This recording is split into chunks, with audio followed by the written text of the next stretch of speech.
யாருக்காவது வந்து கெடுதல் பண்ணா தப்பு அப்படின்னு சொல்ற இந்த உலகத்துல முக்கால்வாசி பேர் கெடுதல் பண்றது தயங்கிறதே கிடையாது. ஈஸியா கெடுதல் பண்ணிட்டு போயிடுறாங்க. ஸோ இந்த மாதிரி ஒரு உலகத்துல நம்ம வந்து வாழ்ந்துட்டு இருக்கும் போது இந்த அன்செல்ஃபிஷ்னஸை ப்ராக்டிஸ் பண்றது ரொம்ப கஷ்டம்.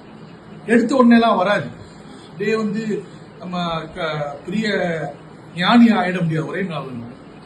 எனக்கு 2006 வந்து நான் என்னோட டிரான்ஸ்ஃபர்மேஷன் ஆரம்பிச்சு புக்ஸ் எல்லாம் படிச்சு மக்கள் கிட்ட பேசும்போது நான் கமல் நற்பணி இயக்கத்துல இருக்கேன். நடிகர் டாக்டர் பத்மபூஷன் கமலஹாசன் நற்பணி இயக்கத்துல 2007 இருந்து இருக்கேன். ஸோ அந்த மாதிரி நெட்வொர்க்கு அந்த மாதிரி நிறைய நெட்வொர்க் எனக்கு கிடைக்க எனக்கு அதை வந்து பிராக்டிஸ் பண்றதுக்கு அவ்வளோ ஈஸியா இருந்தது. எனக்கும் கோவம் வரும். நானும் வந்து ஒரு சமயம் காண்டாய் என்ன அறியாம சரி என்ன அறியாம சொல்லி என்ன பிரயோஜனம், என்ன அறிஞ்சு கூட நான் தப்பு பண்ணியிருக்கேன். But to forgive is divine. அதுதான் மன்னிக்கிறது தான் வந்து மனுஷ குணம். அதுதான் கமலஹாசன் சொல்லுவாரு, மன்னிக்க தெரிஞ்சவன் பெரிய மனுஷன், மன்னிப்பு கேட்க தெரிஞ்சவன் அதை விட பெரிய மனுஷன் அப்படின்னு விருமாண்டியில கமலஹாசன் சார் சொல்லுவார். ஸோ இந்த மாதிரி டிராவல் கமல் சார் நெட்வொர்க்கு.